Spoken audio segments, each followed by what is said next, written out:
There was a time when clothes were washed by hand. Once they were clean, they were hung up on a clothesline to dry. It didn't need to be said, but people knew. You don't air out your dirty laundry like you don't air out your family's secrets. We're changing that narrative. The I Dare to Air project was created by Andrew Chow's vision to display local survivor dresses and experiences with domestic violence. This is one woman's story. When I was still in the Philippines, I had a happy life.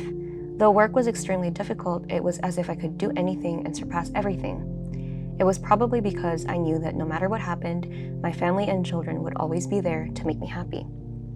When the father of my children started to beat and abuse me, it was then that I decided to leave him and raise our children by myself. At 10 years old, I had learned how to live independently because my father abandoned our family. And of course, to support our financial needs, my mother had to leave us to work in Manila. Now that we've gotten through life's financial hardships, and now that I have children of my own, I have realized that our Almighty God is my confidant and will help me in every problem that I am yet to encounter. He knows my heart's desires, and I get my strength from Him. Truly, His love never fails. When I met my foreigner ex-husband in the Philippines, I thought that he was the one who would make my family complete, and that at last someone would love me, and someone would finally accept my children as his own. But instead, he just used me for his own benefit. I believed the sweet words and promises that he broke. Whether people believe it or not, I really did love him with all my heart despite our age difference. All for the hope of his good intentions and a love that's true.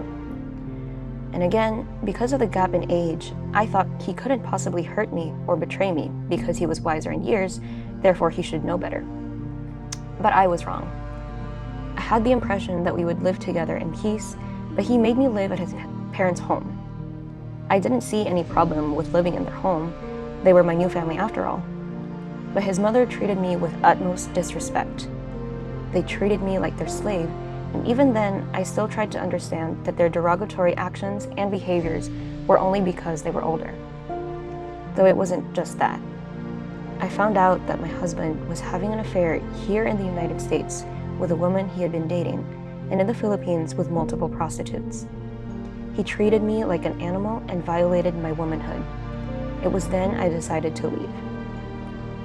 I forced myself to be okay living in a country where I am considered foreign, a country on the other side of the globe that is thousands and thousands of miles away from my homeland. It is very hurtful and sad.